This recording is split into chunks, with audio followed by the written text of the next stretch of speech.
welcome to the show. My name is T, and we are talking scary movies. I appreciate you tuning in for another brand new episode. Remember, every Wednesday night at 8:30 p.m. Mountain Standard Time, I'm going to have a new interview for you, a new opinion piece, or some horror news for you to check out. But throughout the week, I am dropping countless reviews in the world of horror, whether it's movies, TV shows, games, books, comics, whatever.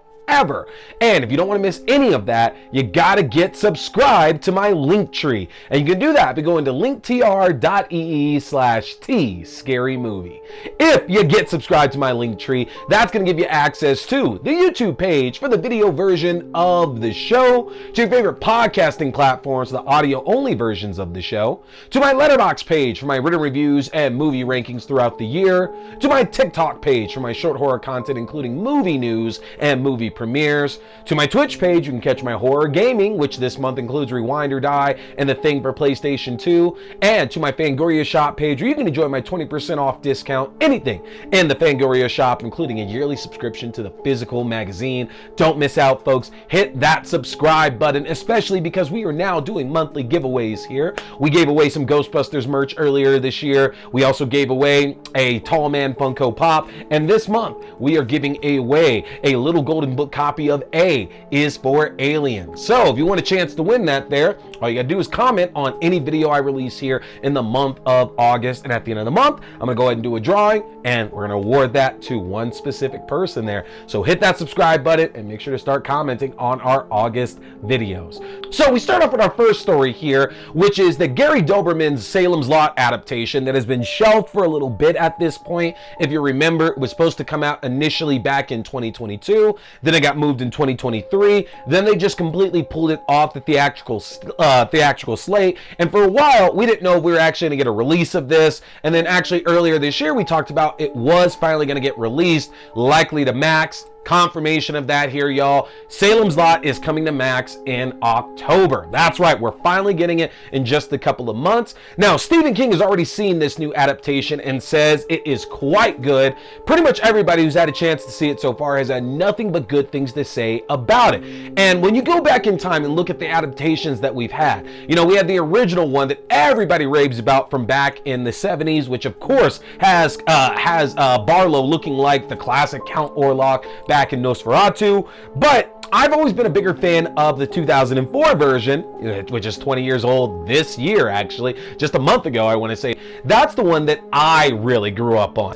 I remember that summer with that coming out and me just being terrified watching that miniseries with Rob Lowe and Samantha Mathis. Give it another chance. It's available on Prime Video. Rutger Hauer plays Barlow this time. Donald Sutherland plays Straker. Like, it has a phenomenal cast. Andre Bauer's in it as well, too. Check it out if you have it. It's a more modern retelling of the Salem's Lot story. And I do know that this upcoming film is going to be set back in the 70s when this book was actually published in the first place. So it's going to have a lot of the aesthetic of the original miniseries as well, too. But we've gotten a chance to see some of the photos released from it. And y'all, it looks phenomenal. Honestly, Gary Doberman, great voice here for it. If you don't know Gary Doberman, he actually did Annabelle Comes Home, which is my personal favorite entry in the Annabelle series and that part of the Conjuring universe. So of course, he has a great voice for telling things that are going to frighten you and delight you as well.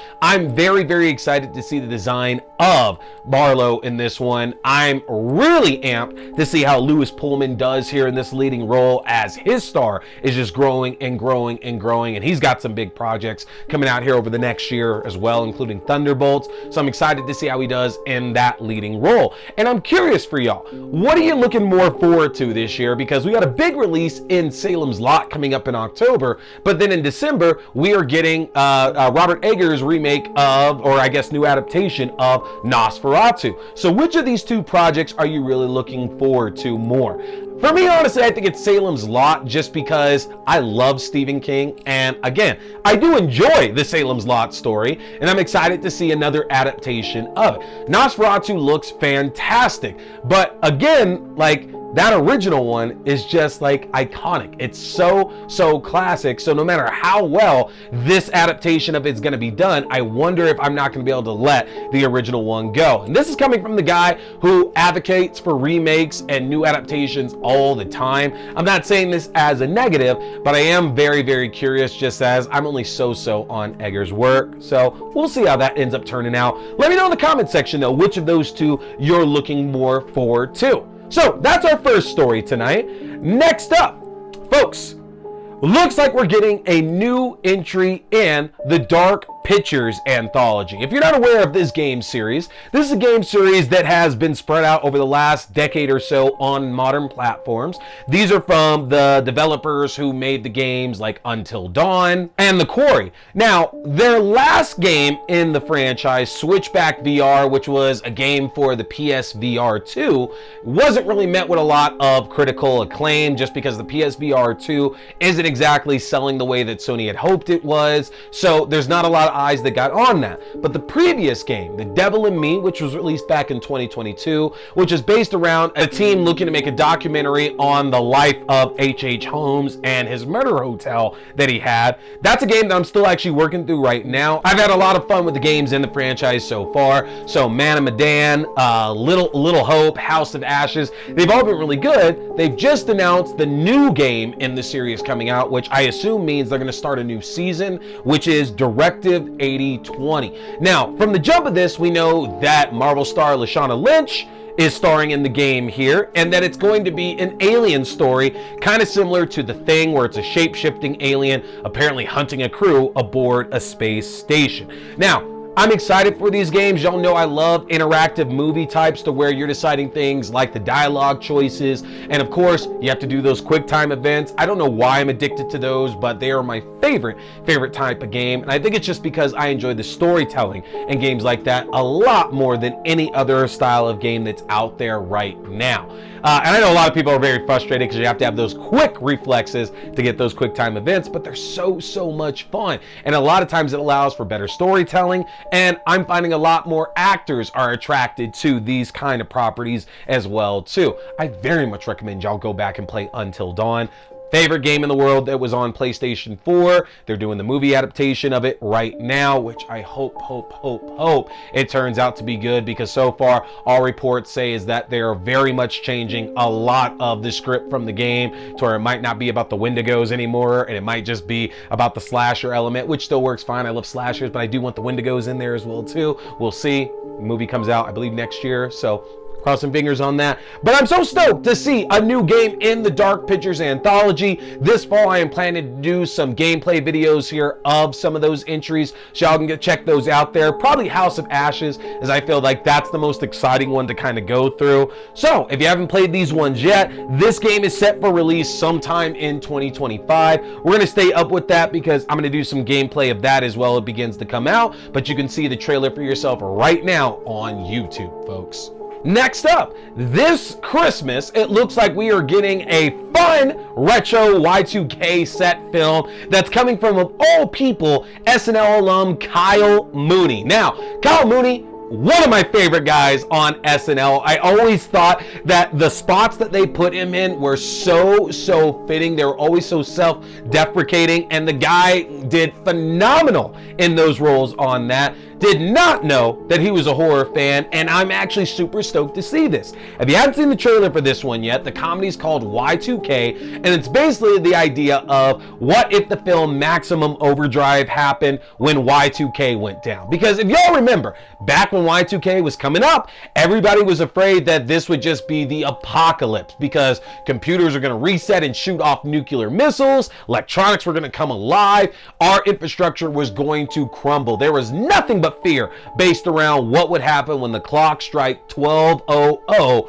in the year 2000. And the fact that Kyle Mooney is capitalizing on that from a script from him and co-writer and producer Evan Winter. The trailer looks great. It features Rachel Zegler, Jaden Martell, Julian Dennison is in it, but also we have Alicia Silverstone, Scream star Mason Gooding is in it as well too. It got a really good cast as a part of it, and it looks super fun as well. well, y'all, because if you haven't seen Maximum Overdrive, that's the old school one that Stephen King did about all the trucks and all the electronics of Earth coming alive due to either alien involvement or an asteroid passing by, and now it seeks to kill all the humans that have used all of these machines for the longest of times. Got the Green Goblin. It's a great movie if you haven't seen it before. Actually, one of Giancarlo Esposito's first roles there, which I always remember that because as a kid I saw him in the arcade getting killed by the game that he was playing, and it still just stands out so much in my mind there.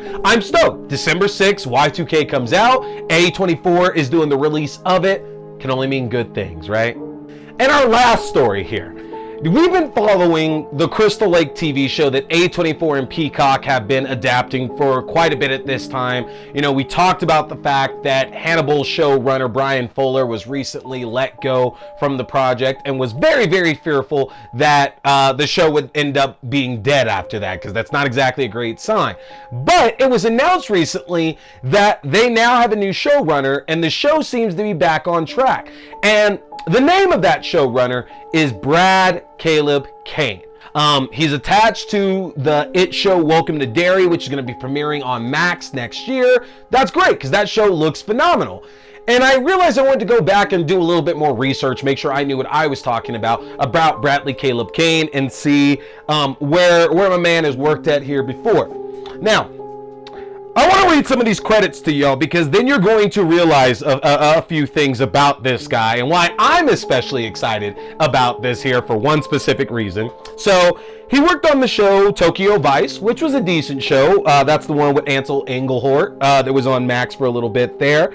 He worked on Warrior, an amazing show that was on Cinemax. Worked on Black Sails, another fantastic pirate show that was on for a little while. Those are producing credits. Let's talk here really quickly about some of these acting credits here, though. He played Tucker Wells in Buffy the Vampire Slayer. You might remember that on the prom episode. Really good episode back in season 3. He played Lanny in Starship Troopers. You might remember that scene, Arrest Jack's class, and he's like, it's a reward. It's what you get for doing service. That's Brad Kane as well. You might know him a little bit better as the singing voice of Aladdin. That's right, y'all. In all 3 Aladdin films, we're talking the original, Return of Jafar, and King of Thieves, Brad Kane is the singing voice of Aladdin, and I'm pissed at myself because, folks, I'm obsessed with Aladdin. I love Aladdin, and the soundtrack is that's one of my, it's crazy. Brad Kane, Aladdin, is fucking show running the Crystal Lake TV show, y'all. Done. I'm in. I don't need to see a script. I don't need a trailer. I don't need anything else. Out of respect, out of what that man did for my childhood, I am on board. I was already on board because, Jason. I fucking love Jason. But y'all, Aladdin is show running this show. He is the showrunner of this here. I'm committed without ever seeing a single frame in my life. But being serious though, I think that's extremely cool. Honestly, that's a really cool tidbit, and I'm more than happy to see that the show is being retooled and we're still going to get a release. I am sad that we're losing a lot of the stuff that Brian Fuller had talked about doing, like Charlize Theron and the episode focusing on Pamela Voorhees. I think a lot of that sounded amazing, but I'm also realistic that I just want to see my people back on screen. I want Jason back up on the big screen, and it sounds like A24 was retooling a lot of this just due to the budget and the chances that the way it was currently being designed meant that the show wasn't going to be able to happen.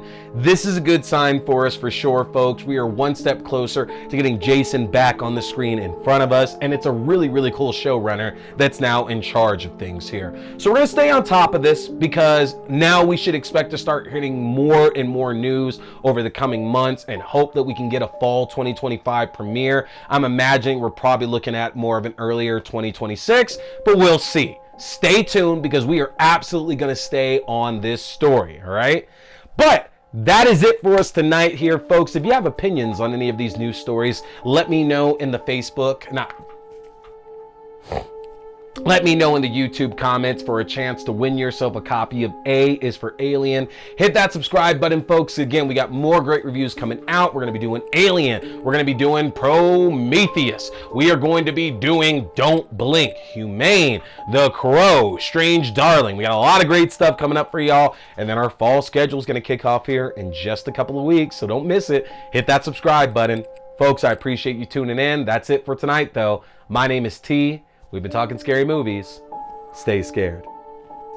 Boy here is a big fan of Fangoria. So, if you want to check out the world's best horror magazine that's out there, get a chance to get yourself your own subscription, which I just got my first one back in 2022, and I don't regret it for a second. But if you want your own Fangoria subscription, or you like the Fangoria merchandise, then head over to the Fangoria shop and use my link if you want to save yourself some money, folks. That's an easy one to remember. Just go to shop.fangoria.com/AXDEW. Again, that's shop.fangoria.com/AXDEW, or use my specific code AXDEW at checkout. You can save 20% off your entire order, and that implies 2 subscription and one-time orders as well. You don't want to miss out, folks, because with the magnitude of horror movies we've had released in the last few years, and with what we have on the horizon, Fangoria is going to be your #1 source for all that great, juicy, bloody information in the world of horror. So again, head to shop.fangoria.com. Hey there, folks! Thanks for tuning in to T Watch This Scary Movie. I appreciate you checking out another review or movie news, whether we're talking movies, TV shows, books, or games, whatever, it's all scary. Remember, you can check out new episodes every Wednesday night at 8:30 p.m. Mountain Standard Time on the YouTube page for video. That's youtube.com/C/Theron Reynolds Scary Movie. Again, youtube.com/C/Theron Reynolds Scary Movie. And you can check out the audio version on all your favorite podcasting platforms. Just search T Watch the Scary Movie or TWASM. Don't forget, my name is T. We've been talking scary movies. Stay scared.